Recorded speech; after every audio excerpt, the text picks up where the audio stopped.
All right, folks, back on the Bossman show, friend of the show. We got us somebody went to school with my mother at Tennessee State. Now the Howard men's and women's golf coach is Coach Sam Puryear, the Howard Bison. Coach, good to talk to you again, man. How's things up in D.C., brother? Oh yeah, it's always good, baby. No complaints on this end, brother. No complaints. I hear that, Coach, man. You're a successful year on both sides, Coach Puryear, with the men's and the women's golf team, man. The men win the MEAC title. But I want to ask you about two of your players in particular. On the women's side, firstly, Kendall Jackson. Tell me about this young woman freshman. Did a lot of big things for you this year out there for your women's golf team. Talk about her and her growth over the year, Coach. I mean, I love her to death. First of all, she's a phenomenal human being. She's brilliant. I mean, really, really high GPA, 3.839 GPA. Smiles a lot. She's got God in her, but she's uber talented. Hits the ball a long way. She works really, really hard. She's a joy to be around, and she just had a phenomenal. She had a phenomenal year. I tell you what I like about her the most, though, is in her conference championship at the Northeast Conference Championship, she proved she had a bad first round, but she shook it off and came back the second round, shot 2 under. You want people that are not afraid because life is going to knock you down. I mean, that's just a part of how we live. But boy, she gets knocked down, she stands right back up, and she's able to make lemonade out of a bucket of lemons, and I love it. She's fantastic to be around. No doubt, Coach, and I know saying so much scores as well. Like you said, she would bounce back because you and I both know you're not gonna have a great round every round or a great game every game. So it's how you respond and how you manage your round. Because in golf it can be wind, it could be the sun, be cold, the rain. You don't know what you're gonna get today, but you kind of manage those conditions, manage yourself, manage your game to make sure you're being at least even par if possible, but at least limited damage if you got to go to a bogey or double bogey. That's exactly right. And I think, golf is also where, you're in control and your mental is everything. And I think for her right now, she's in a wonderful, wonderful place where her mental is very strong, and she's going to be a force to reckon with for the next 3 years at Howard. I hear that, Coach. And I'm asking you this, man. You got to win in some wintry conditions. Your first match of the year, man. Now, let me ask you this. Now, I know it can be any kind of weather, but at what point do you suspend in golf for wintry weather or sleet? How does that work? Because I feel like, rain I get because I've been in Georgia. It does it all the time here, as you know. But for wintry conditions, what's the limit you all would go before you say, no, it's not, it's no go, but all still fall through the cold and won?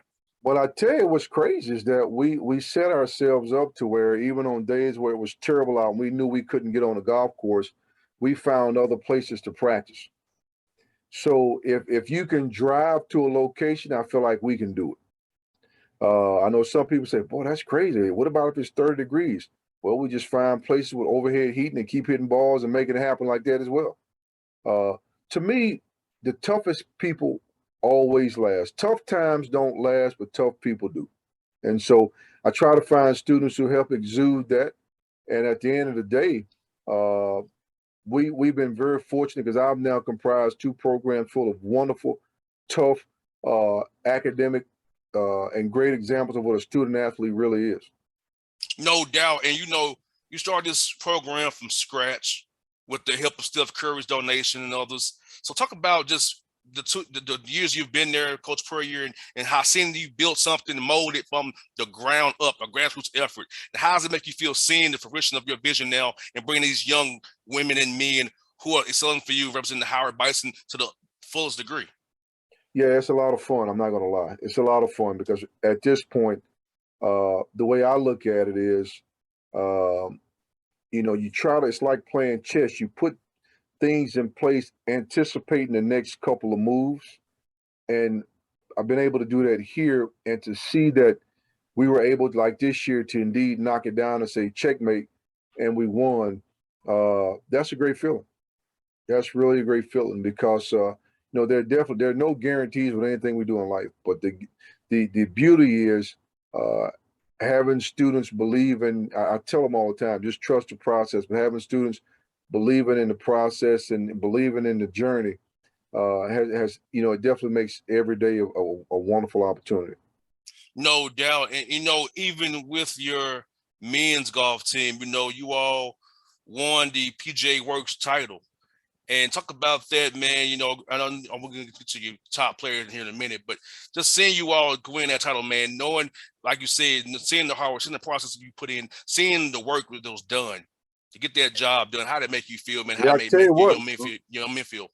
yeah, leading up to the PGA Works. I mean, man, we won the MEAC title, and then we won the PGA Works right after that, like a couple weeks later.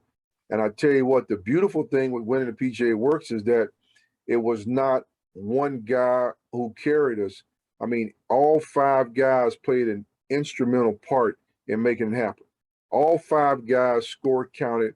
All five guys had to, put the ball in the hole. Uh, Literally at the crunch time on 18 on the final day.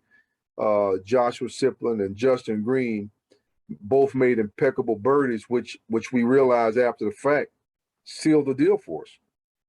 So to win like that, for those guys to have a part, I don't think there's anything better. It's always great when you say, yeah, you got a superstar, you got a couple good players, but when all five guys play an integral part in your success, that's when you have a really solid team. No doubt. And, you know, it was funny you say that because I know, like I said, watching the NBA with Steph Curry and who helps you all out. His team is like that with Wiggins and Thompson, Draymond Green. They all Looney. Those five dudes play a major factor in helping Steph and those boys do their thing. So it's kind of funny with him helping you out at the same correlation, having those five guys who contribute something to the end goal to get them those wins. Yeah, I think it's interesting because when I watch Stephen and the Warriors play, when they play really, really well, I see a selfless effort. That's how I hope we play. I hope our guys go out and exude a selfless effort. You can't have one guy that dominates the ball, so to speak. So you can't have one guy in golf that's carrying the other four guys. It takes a complete team. And we built a solid team, and yet the beauty is we're going to be even better next year. Mm-hmm. All those guys return. We're going to be better next year, and that's when this really gets fun on the women's side. All those women return. We're going to be a lot better next year. So I like our chances to try to win the HBCU National Championship again next year on the men's side and the women's side. No doubt, and you got a player. I saw a lot of him read up on your team is Gregory Odom. Talk about that young man, Coach Puryear, and what he means to your program, and how the other guys can emulate what he does, and how you look forward to his growth as a golfer going forward. Well, I'm excited about his growth as a person. Number one, I mean, he's done some remarkable things. He's on track to graduate. He's got one more year in college golf, black school, white school. He's the best African American playing college golf right now, period. I mean, he's a beast. He loves to compete. Good thing about it is he can get better. He still has a long way to go. He still can get better, but he's not afraid. You want a guy that wants the ball with 1 second left. He wants to make the putt when it's all on line. And so he's done some incredible things, but I still think for him, he's a back-to-back defending champion for the PGA Works. I still think for him, the best is yet to come. No doubt. And Coach Puryear, so for him, uh, how do you get him a development plan for the summertime here to even get even better? Do you have him go to the range more, work on his putts more, or do you ever have him just hit shots at that? I know when I played football, it was all about going to the judge machine and catch balls, at least 200 of them a day. So for him, what's the development plan for that young man to get better every day, to get ready for the fall and the spring season is coming up? Yeah, great question. Yeah, so what we do is we talk about summer schedule before the summer. So, he's now come up with a great summer schedule. We've gotten him in some great events, and he's playing against the best players in the country all summer. And I think being able, the proverb says iron sharpens iron, and he's doing that basically from May to August. Therefore, when he comes back, he's battle tested, and he'll be ready for what we have to offer coming next year. No doubt, because you're right about that. Getting out there, especially in like golf and tennis, where coach asks you coaches, the more you get out there, compete against others, it's gonna make you better. I know for me it was hard to get better at football because it's football. It's, if you ain't living out there, it's kind of hard just to go against the judge machine all the time. But with individual sports, you can do that and really get out there. In basketball too, you can compete and get better in summertime and develop your game even more. That's right. No, you're right. And so that's kind of what we do. We try to use the summer as a chance for improvement. It's like your own personal professional development plan. And the anticipation is after working that plan, you come back in the fall ready to lead and ready to go. And I see you all playing in the Charlie Sifford Centennial Cup. Tell me about that, Coach Puryear, what it's going to mean for your all's program, man. Well, I'm excited about that because I actually knew Mr. Sifford when I first got out of college and started writing, and I was still covering some of the senior tree events when Mr. Sifford was playing right before his book came out. So for me, and he, he lived in Charlotte, grew up in Charlotte. For me, I take a lot of pride in that because I think it's great for these students to know the history, the lineage of what was out there before them to set it up where they are right now. So for me, it's an honor for us to be, right now we're the number one ranked HBCU in the country, and by chance of being top 4, it got us the invitation to the event. That's pretty exciting, and so I'm really looking forward to it. No doubt, Coach Puryear. And I feel like seeing what you're doing for these young men and women is amazing because you don't do this unless you're doing this because you want to do it, which I love about it. It's not because you have to do it. And talk about the joy you give to these kids. Like I said, pouring them is becoming better people. I feel like that's the thing that we're missing in society a lot. It's pouring in our good into others and having them. The young people be better people going forward because I know I'm in my mid-30s. I know you and my mom are the same age, so I feel like you just taught me so I'm trying to pay back. So how does it feel to pay it forward and pay these kids back what was important to you, Coach Puryear? Yeah, I think it's funny. I kind of look at people like gas tanks. It's an investment. If you put more good into people, more good will come out. And I feel like my job, we have to put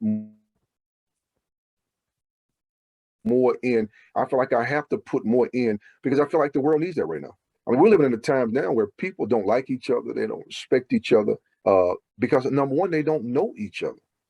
And what I'm trying to do with these students is put them in situations where they will get to know each other. They will compete against all types of folks. You try to break down socioeconomic disparities, the whole 9 yards. I'm trying, in my mind, I want to grow the game, but I want golf, and I'm always hopeful and prayer that golf looks like everybody that desires to play it. And that's how I look at it. No doubt. Well, Coach Puryear, it's good to talk to you again, Coach Puryear. It's good to chat with a fellow TSU Tiger, man. And so I definitely enjoy these chats we have, man. I'll be cheering for you guys. And I know I'm going to be busy, but hopefully you can come to Atlanta for the Swap Me At Challenge and see the Bison in Atlanta playing Alabama State. It'll be glad to have you. I'm going to be having a tent up and some people in the tent. So hopefully you can come by down there and hang out with us, Coach. Well, listen, I appreciate you, man. I'm proud of you, man. You do a great job. And you out there making a difference in your own world, and I really appreciate that. It's great to see TSU represented all over the world, man. I love it. Amen. The Glen Golden Sunshine, Coach. You know how it is. Yes, sir. I appreciate that. Anytime, Coach. Thank you.